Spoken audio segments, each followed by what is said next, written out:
ഇത് മാസ് മോട്ടോഴ്സിൽ നിന്നാണ് Honda deo വണ്ടി നമ്മൾ വർക്കിന് വേണ്ടിയിട്ടുണ്ട്. നമുക്ക് പറഞ്ഞവർക്ക് general service, engine oil check ചെയ്തിട്ട് മാറ്റാം, വാട്ടർ സർവീസ് ചെയ്യാം, സ്പീഡോമീറ്റർ ചെക്കപ്പ് പറഞ്ഞിട്ടുണ്ട്, ആക്സിലേറ്റർ കേബിൾ മാറ്റാൻ പറഞ്ഞിട്ടുണ്ട്, പിന്നെ ഇന്നർ കവർ മാറ്റണം, മൈലേജ് ചെക്ക് ചെയ്യണം. ഇത്രയും കേസാണ് മെയിനായിട്ട് പറഞ്ഞത് കേട്ടോ. അപ്പോൾ നിലവിൽ നമ്മൾ വണ്ടി ഓടിച്ചു നോക്കി, സ്പീഡോമീറ്റർ വർക്ക് ചെയ്യണതിന് പ്രോബ്ലം ഒന്നുമില്ല, മീറ്റർ റീഡിംഗ് ഒക്കെ കാണിക്കുന്നുണ്ട്. പിന്നെ എന്തുകൊണ്ടാണ് ആ കംപ്ലയിൻറ്റ് പറഞ്ഞേക്കണേന്നുള്ള ദിവസം അറിയില്ല. സ്പീഡോമീറ്റർ കേബിൾ ഉപയോഗിച്ചിട്ടല്ല വർക്ക് ചെയ്ത്, സെൻസറാണ്, സെൻസർ ഉപയോഗിച്ച് വർക്ക് ചെയ്യണതാണ്.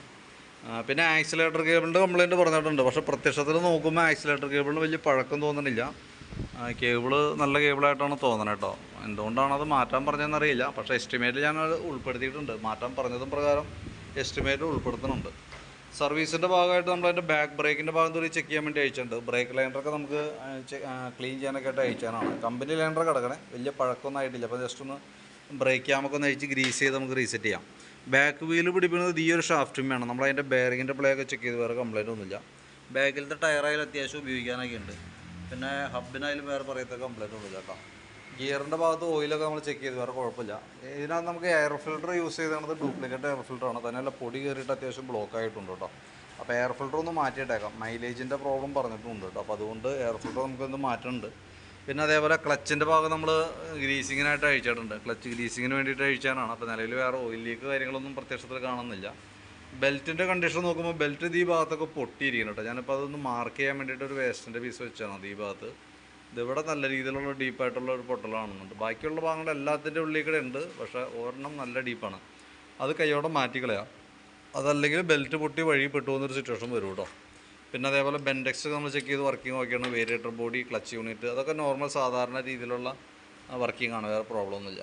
പിന്നെ ക്ലച്ച് ഔട്ടറിൻ്റെ ഉള്ളിൽ ഒരല്പം ഗ്രീസിൻ്റെ മയം കൂടുതൽ വന്നിട്ടുണ്ട്. ഇപ്പോൾ ഗ്രീസ് ഇപ്പോൾ ഒരല്പം ഗ്രീസ് അതിനകത്തുണ്ട്. അപ്പോൾ അതൊക്കെ ഒന്ന് ക്ലീൻ ചെയ്ത് റീസെറ്റ് ആകാം നമുക്ക് കേട്ടോ. പിന്നെ കിക്കർ വീലൊക്കെ ഒന്ന് അഴിച്ച് ഗ്രീസ് ചെയ്തിടുന്നുണ്ട്. പിന്നെ നമുക്ക് ഈ ഭാഗത്തേക്ക് വരുമ്പോഴത്തേക്കും ചോക്കിൻ്റെ കേബിള് ഫുൾ ടൈറ്റ് ആയിട്ടിരിക്കുകയാണ്. അപ്പോൾ ആ ചോക്ക് കേബിൾ നമുക്കൊന്ന് മാറ്റിയിടാം. ആക്സിലേറ്റർ കേബിൾ ഞാൻ പറഞ്ഞത് ഇത് വലിയ പഴക്കം തോന്നണില്ല, കേബിളിന് വലിയ ടൈറ്റും കാണാനില്ല. അപ്പോൾ അതുകൊണ്ടാണ് നമുക്കൊരു കൺഫ്യൂഷൻ വന്നതിൻ്റെ കേസ്.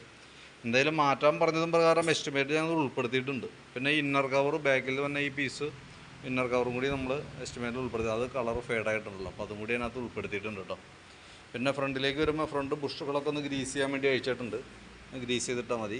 ഗ്രീൻ ബുഷിന് ചെറിയൊരു പ്ലേ കാണിച്ചു തുടങ്ങിയിട്ടുണ്ട്. അപ്പോൾ അത് വേണമെങ്കിൽ നമുക്കൊന്ന് ചേഞ്ച് ചെയ്ത് തരാം. ഫ്രണ്ട് വീലിൻ്റെ ബ്രേക്കൊക്കെ ചെക്ക് ചെയ്തു. ലൈനറൊക്കെ അത്യാവശ്യം നല്ല ലൈനറുണ്ട്, കുഴപ്പമൊന്നുമില്ല. കേബിളുകളായാലും പ്രശ്നമൊന്നുമില്ല. നമുക്ക് ഈ ഒരു കേബിൾ അടുത്ത സർവീസിൽ മാറ്റേണ്ടി വരും. ഇപ്പോൾ തൽക്കാലം നമുക്ക് അഡ്ജസ്റ്റ് ചെയ്തിടാം. പിന്നെ ഫ്രണ്ട് വീൽ ബെയറിങ്ങൊക്കെ ചെക്ക് ചെയ്ത് കംപ്ലയിൻ്റ് ഒന്നുമില്ല കേട്ടോ. അപ്പോൾ ടയറും പുതിയ ടയറാണ്. പിന്നെ ബാറ്ററി നമ്മൾ നോക്കി. ബാറ്ററി നമുക്കിത് ഇരിക്കുന്നത് 2024 ബാറ്ററിയാണ്. അപ്പോൾ ഞാൻ അതിൻ്റെ വോൾട്ടൊക്കെ നോക്കുമ്പോൾ 13 വോൾട്ട് വരെ കാണിക്കുന്നുണ്ട്. ലോഡ് കൊടുക്കുമ്പോഴേക്കും 9 വോൾട്ടിലേക്ക് വരുന്നുണ്ട്. അപ്പോൾ നിലവിൽ ഇപ്പോഴത്തെ സ്റ്റേജിൽ പ്രോബ്ലം ഒന്നുമില്ല. പക്ഷേ വോൾട്ട് ഒരല്പം കുറയണുണ്ട് കേട്ടോ. അപ്പോൾ കംപ്ലയിൻറ്റ്സ് പ്രതീക്ഷിക്കാം, ഇപ്പോൾ പ്രോബ്ലം ഇല്ലെങ്കിലും. പിന്നെ സെക്കൻഡറി ഫിൽറ്റർ യൂണിറ്റൊക്കെ ഒന്ന് അഴിച്ച് ക്ലീൻ ചെയ്ത് തരുന്നുണ്ട്. സ്പാർക്ക് പ്ലഗും നമ്മളൊന്ന് അഴിച്ച് ക്ലീൻ ചെയ്ത് തരുന്നുണ്ട് കേട്ടോ. പിന്നെ എഞ്ചിൻ ഓയിൽ മാറ്റുന്നുണ്ട്. അപ്പോൾ ഞാൻ അതിൻ്റെ ഏകദേശം ഒരു എസ്റ്റിമേറ്റ് ആക്കിയിട്ട് അതിൻ്റെ ഡീറ്റെയിൽസ് ഒന്ന് വാട്സാപ്പിലേക്ക് ഷെയർ ചെയ്ത് തരാം. അപ്പോൾ വീഡിയോ കണ്ടു കഴിയുമ്പോൾ നോക്കിയിട്ടൊന്ന് റിപ്ലൈ ചെയ്തോളൂ കേട്ടോ. അപ്പോൾ അതനുസരിച്ച് നമുക്ക് വർക്ക് കംപ്ലീറ്റ് ചെയ്യാം. ഓക്കെ, ഒന്ന് വൈകിട്ടത്തേക്ക് എടുക്കാനാണ് പറ്റുള്ളൂ. ആ രീതിയിലാണ് നമ്മൾ ചെയ്തുകൊണ്ടിരിക്കുന്നത്. ഓക്കെ.